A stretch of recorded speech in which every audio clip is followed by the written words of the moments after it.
The report did criticize U.S. adversaries including Russia and Iran, but pulled punches when it came to key U.S. allies such as Saudi Arabia. The report's introduction singled out political adversaries and pointed to 4 particular countries: China, Russia, Iran, and North Korea. The report itself also singled out Russia, emphasizing once again the disconnect between an administration willing to criticize Moscow and President Donald Trump's reluctance to do so. Acting Secretary of State John Sullivan said the governments of the 4 countries violate the human rights of those within their borders on a daily basis and are forces of instability as a result. He added that states that restrict freedoms of expression and peaceful assembly, that allow and commit violence against members of religious, ethnic, and other minority groups, or that undermine the fundamental dignity of persons are morally reprehensible and undermine our interests. Allies such as Israel, along with others that have questionable track records, including Turkey and Saudi Arabia, were not singled out in the introduction. Like many administrations, the White House has stepped lightly when it comes to allies, but some aspects of the report, particularly its decision not to refer to Palestinian territories as occupied and its care over alleged Saudi torture, seem to mark striking concessions to them. Critics said the report is the latest indication that the Trump administration is putting human rights on the back burner. From the beginning, this administration has sent the message that the United States will no longer prioritize efforts to hold the global community to account for human rights. Joanne Lynn, National Director of Advocacy and Governmental Relations at Amnesty International USA, said in a statement, reports of the omission of key passages pertaining to sexual and reproductive rights, women's rights and the rights of marginalized populations, combined with the administration's deference to known human rights violators like the governments of Saudi Arabia and Turkey, make us skeptical that these reports present a full picture of human rights around the world, Lynn said.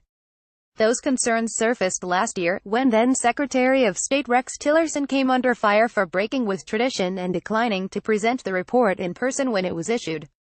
More than once while he was in the job he expressed the view that human rights sometimes have to take a backseat to more pragmatic concerns. While it's too early to say what sort of emphasis Secretary of State nominee Mike Pompeo will place on human rights, he tipped his hat to the issue in his April 12 confirmation hearing before the Senate Foreign Relations Committee. He told lawmakers that America's blessings come with a duty to lead. If we do not lead the calls for democracy, prosperity and human rights around the world, who will? Pompeo asked.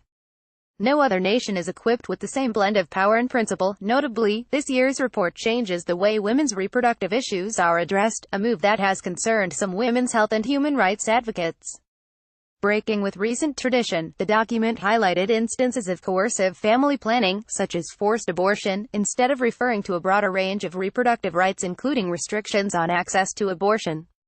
Andrea Purcell, the deputy Washington director at Human Rights Watch, said in a statement Friday that the report guts the analysis of sexual and reproductive rights, reflecting the Trump administration's hostility toward these issues. In doing so, the administration is undermining a document that has long been relied upon by the Congress, foreign governments and activists alike to assess human rights conditions around the world, Purcell added.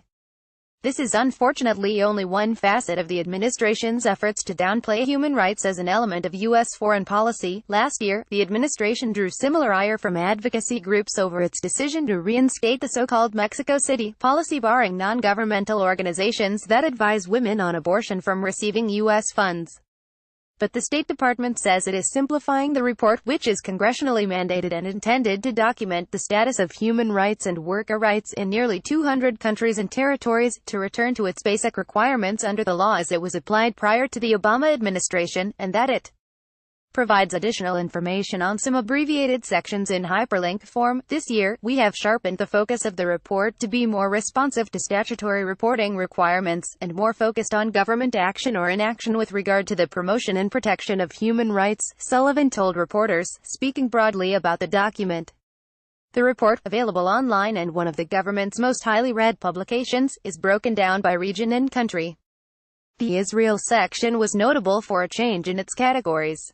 This year's report removed references to the West Bank and Gaza as occupied territories, whereas last year the country section was titled Israel and the Occupied Territories. This year it is called Israel, Golan Heights, West Bank and Gaza. The report refers, at one point, to the Israeli-occupied Golan Heights, but the only place where it refers to Gaza or the West Bank as occupied is in a quote. Here are some highlights of the report. Saudi Arabia's abuses included unlawful killings, execution without due process, torture, and arbitrary arrest and detention. Saudis lack basic freedoms, including freedoms of expression, peaceful assembly, association, movement and religion, the report said.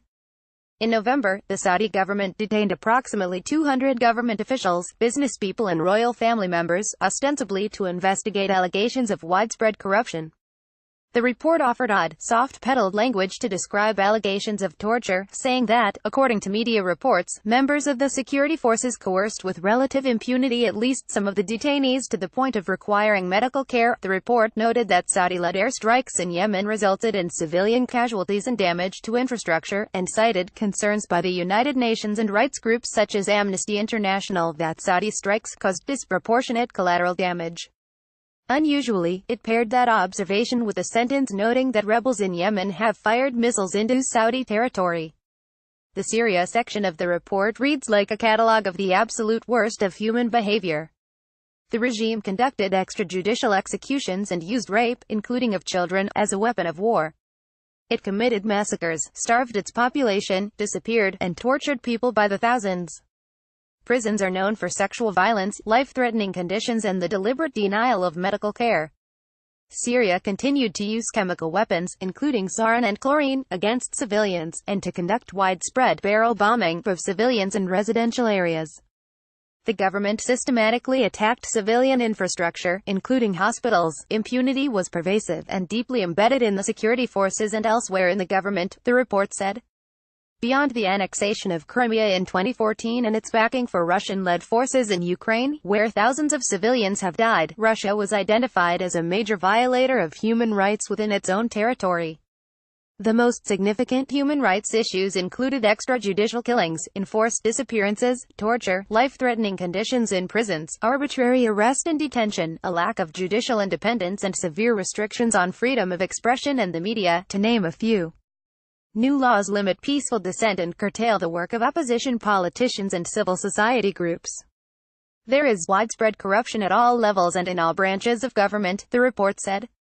The government in Chechnya of Ramzan Kadyrov, an ally of Russian President Vladimir Putin, committed abuses with impunity, including killings, torture, physical abuse and politically motivated abductions. Virtually none of these abuses was credibly investigated or prosecuted by either the federal government or local Chechen authorities, the report said. The description of human rights abuses in the Democratic People's Republic of Korea, or North Korea, was a horrifying litany of extrajudicial killings, disappearances, arbitrary arrests and detentions, torture, and political prison camps in which conditions were often life-threatening and included forced and compulsory labor, as well as unfair trials and rigid controls over many aspects of citizens' lives. The report also said there have been numerous reports that North Korea's government, which holds 3 American hostages, committed arbitrary and unlawful killings. Trump is set to meet North Korea's leader, Kim Jong-un, in the next few weeks. Iran is a violator of rights at home and a driver of destabilization in Syria because of its support for Syrian President Bashar al-Assad and for Hezbollah forces there and in Iraq, the report said. Iran executes people without fair trials, tortures and arbitrarily detains people, invades their privacy, and restricts the press and all public expressions of dissent against the government. The government took few steps to investigate, prosecute, punish, or otherwise hold accountable officials who committed these abuses, many of which were perpetrated as a matter of government policy, the report said. Impunity remained pervasive throughout all levels of the government and security forces. The report calls out Myanmar's security forces and local militias for committing ethnic cleansing against the Rohingya minority population in 2017. Those groups, the report notes, reportedly committed widespread atrocities against Rohingya villagers, including extrajudicial killings, disappearances, rape, torture, arbitrary arrest, and burning of tens of thousands of homes and some religious structures and other buildings. We condemn the ethnic cleansing of Rohingya in Burma and the atrocities committed against them, Sullivan said in his remarks, referring to the country by its alternate name, and we are working with partners to address that crisis. Those responsible for the violations, abuses and attacks must be held accountable. He added, democratic governance and human rights deteriorated dramatically during the year as the result of a campaign of the Maduro administration to consolidate its power, the State Department said in its report, citing cases of excessive force used against protesters and widespread detentions. The most significant human rights issues included extrajudicial killings by security forces, including government-sponsored colectivos, torture by security forces, harsh and life-threatening prison conditions, widespread arbitrary detentions, and political prisoners, the report states. The Trump administration has frequently criticized President Nicolas Maduro's government, threatening further economic sanctions and a potential oil embargo if reforms aren't implemented. Venezuela is facing an economic crisis that has led hundreds of thousands to flee to neighboring countries. While the U.S. and Cuba restored diplomatic relations under the Obama administration, the two countries continue to find themselves at odds on a host of issues, including human rights and governance. This year's Human Rights Report calls out Cuba for issues including politically motivated detentions, torture and censorship. The report, which covers developments in 2017, makes no mention of the recent political transition in Cuba.